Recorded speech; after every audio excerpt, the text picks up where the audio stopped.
Good morning students. Next topic हमारे that is security and safety of e business. हम लोगों ने कल जो टॉपिक ख़त्म करा था कि कैसे ऑनलाइन ट्रांजैक्शन परफॉर्म होती हैं, उसकी registration, placement of order and then payment mechanism. After that our topic is that is security and safety of e business, कि क्या इसमें कितनी सेफ्टी है, सिक्योरिटी है और कैसे इसको हम फिर सेफ बना सकते हैं। फर्स्ट जो है वो येस, इसमें रिस्क तो होता है, ट्रांजैक्शनल रिस्क आते हैं इसमें, ठीक है। तीन तरह के ट्रांजैक्शनल रिस्क हैं। कैसे? Default on order taking and giving, default on delivery and default on payment. Sometime क्या होता है, सेलर में deny that the customer ever place the order, वो डिनाई कर देता है, कई बार हो जाता है कुछ टेक्निकल एरर। देन समटाइम्स क्या होता है, good may be delivered at wrong address, many time it's happen, good other than the other may be also delivered, right? ठीक है, किसी का किसी के घर, किसी का किसी का। and payment, seller does not get the payment for the goods supplied whereas the customer claim that उसने पेमेंट्स करी हैं। सो ये कुछ प्रॉब्लम्स हो जाती हैं। अब इन प्रॉब्लम्स को ओवरकम कैसे किया जाता है? Firstly, seller must confirm that the customer has enter the correct information, ठीक है, उसने इन्फॉर्मेशन सही डाली है।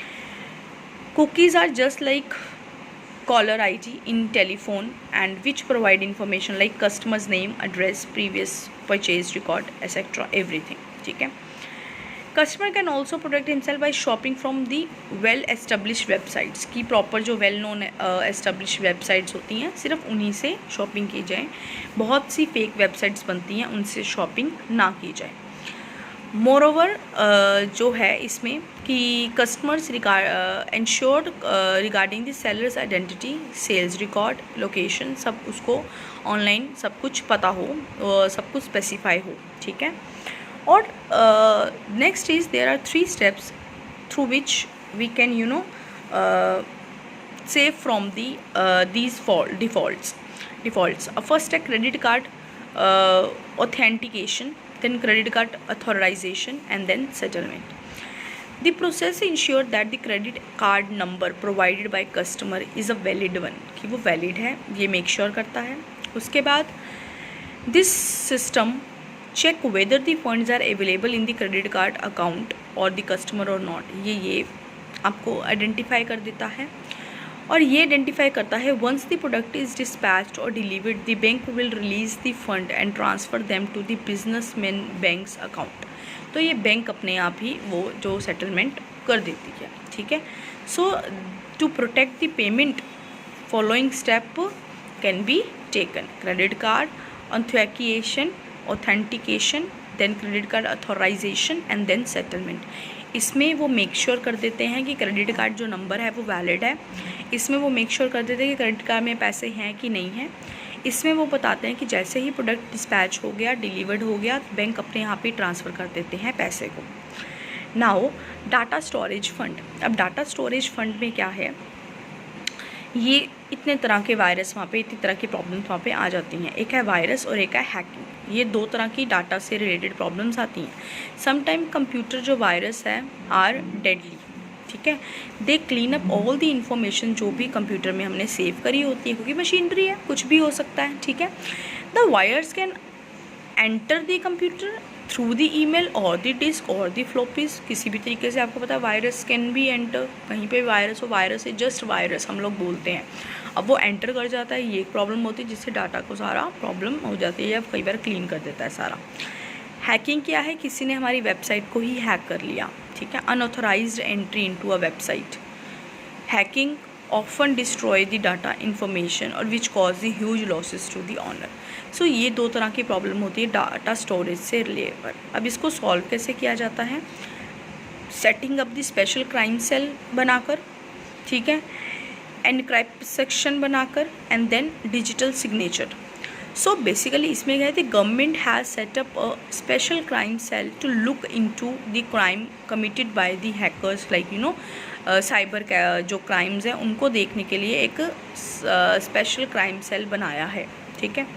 उसके बाद it refers to converting the message into a code so that the unauthorised person may not understand it, कि message को एक कोड दे देते हैं और वो कोड वही अंडरस्टैंड कर सकते हैं जिसने वो लिखा है या जो भी जिनको उस चीज़ की अंडरस्टैंडिंग है, अदरवाइज़ दूसरा पर्सन उस चीज़ को अंडरस्टैंड नहीं कर सकता।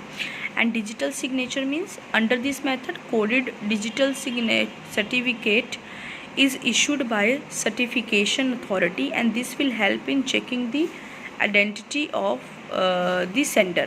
तो सेंडर की आइडेंटिटी को चेक करने के लिए एक डिजिटल कोड और सर्टिफिकेट इशूड होता है सर्टिफिकेशन अथॉरिटी से, ठीक है। So there are some tools which useful basically to protect the entries और ऑनलाइन और ई बिज़नेस को from the virus and hacking problems, ठीक है। ये 3 आपके इसके सॉल्यूशंस हैं। ये 3 सॉल्यूशंस थे अगर आपकी पेमेंट से थ्रू अगर कोई भी प्रॉब्लम्स होती हैं।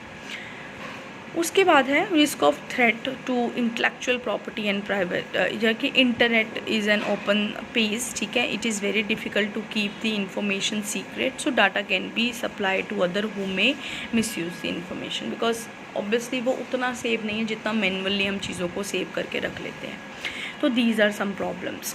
उसके बाद है कि रिसोर्सेज कौन कौन से ज़रूरत होती है जब हम ई बिज़नेस करने जाते हैं, ठीक है।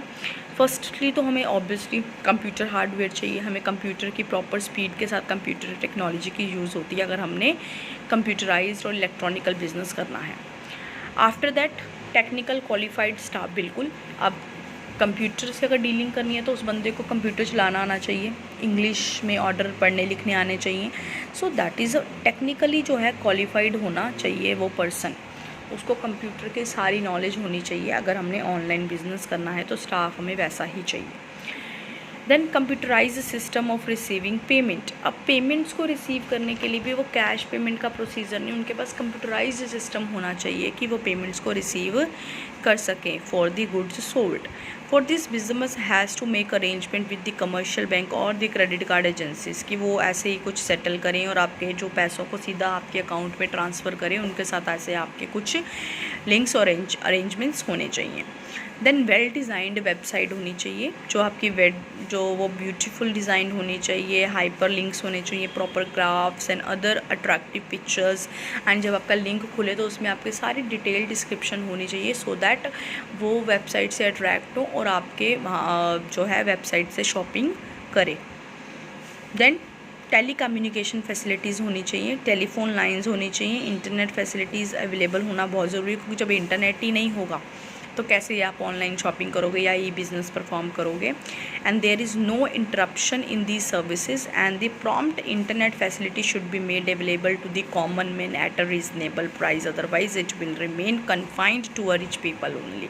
तो इंटरनेट इतना सस्ता होना चाहिए, इतना इजीली अवेलेबल होना चाहिए हर लोगों को, क्योंकि नहीं तो फिर ये तो रिच लोगों की ही मार्केट बन के रह जाएगी। अगर पुअर लोगों को इंटरनेट इजीली, क्योंकि ये मार्केट तो सब इंटरनेट पे डिपेंड है, अगर इंटरनेट उनको अवेलेबल नहीं होगा तो डेफिनेटली ये मार्केट तो फिर रिच लोगों की मार्केट बन के रह जाएगी और सिर्फ रिच लोग ही हैं इन मार्केट्स में आकर शॉपिंग करेंगे, तो अल्टीमेटली ये सबके लिए फिर रीचेबल नहीं होगी। So availability of communication services is also a major thing for the e-business. Now ये difference you should learn.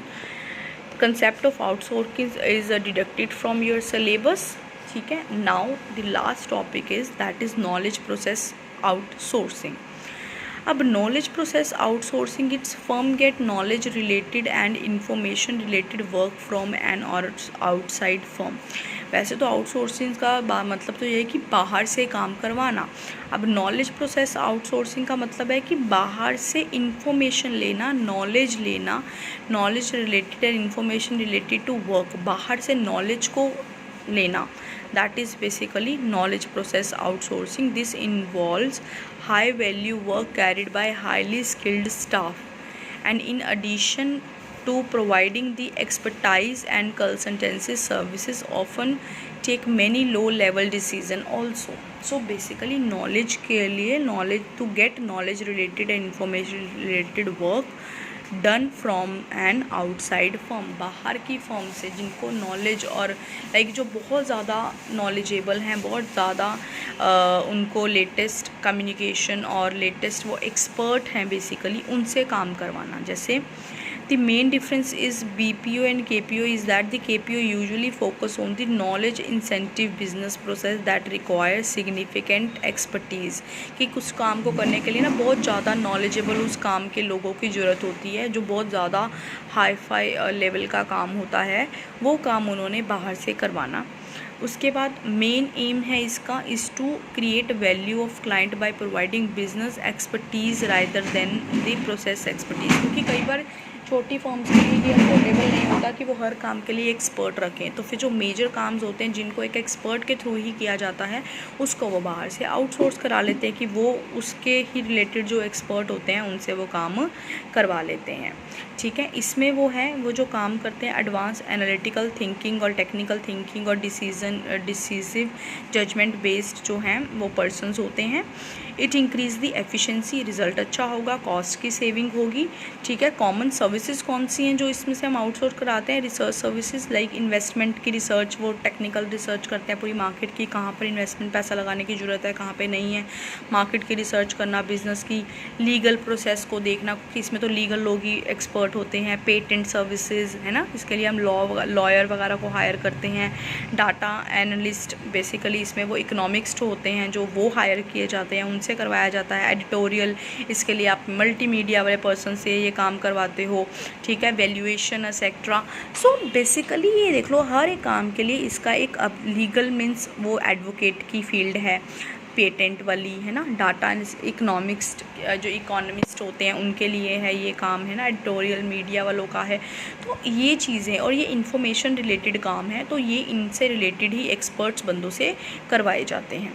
Now smart card and ATM meaning and utility.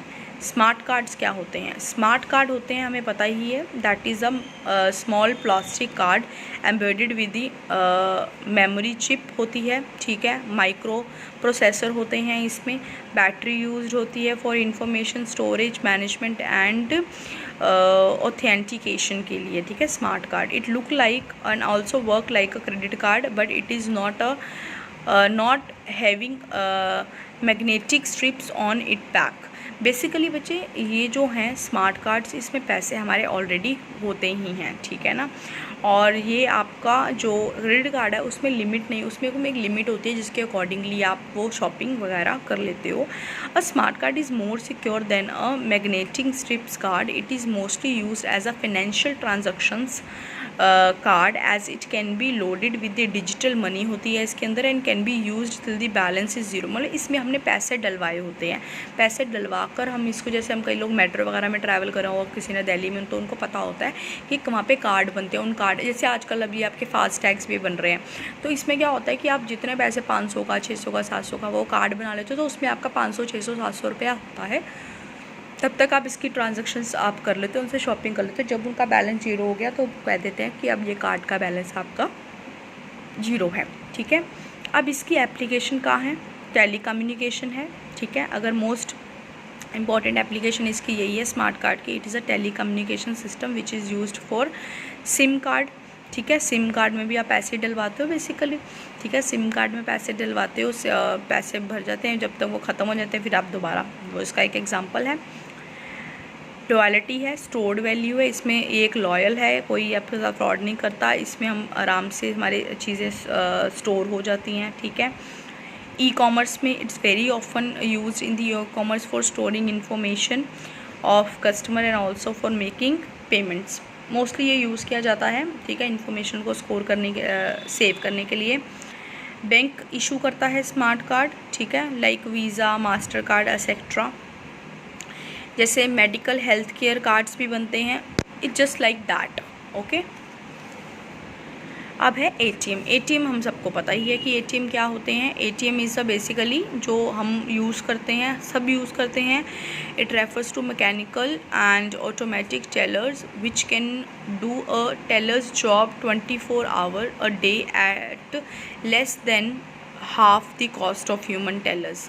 इसमें आप ATM बेसिकली आपके बैंक में जितने पैसे हैं, ठीक है, या ATM में, तो आप अपने बैंक से ही पैसे निकालते हो, तो एटीएम कार्ड को जब आप इंस्ट्रक्ट करते हो तो आपको जो है एक तरह से पेमेंट मिल जाती है। तो ATM basic unit which allow the customer to only withdraw cash and receive a report of the account balance. Cash निकालने के लिए आपके लिए ये हेल्पफुल होता है। The complex ATM machine accept deposit, facilitate credit card payments and give complete account information. ये सब कुछ आपको प्रोवाइड करता है। आप कभी भी जाओ एटीएम से पैसे निकालते हो, आपको स्लिप दे देती है जिसमें पता लग जाता है आपके अकाउंट में कितना पैसा। समटाइम ऐसा भी होता है कि आप पैसे वहाँ पे एटीएम में डिपॉजिट भी कराए जाते हैं पैसे को, कि जब क्रेडिट कार्ड आपका जो नंबर पे चल रहा होता है उसमें आप पैसे डिपॉजिट करा देते हो एटीएम में, तो वो आपके अकाउंट में पहुँच जाते हैं। So these facilities are also provided by the ATM. Now your आपका 5th चैप्टर भी ख़त्म हो गया है।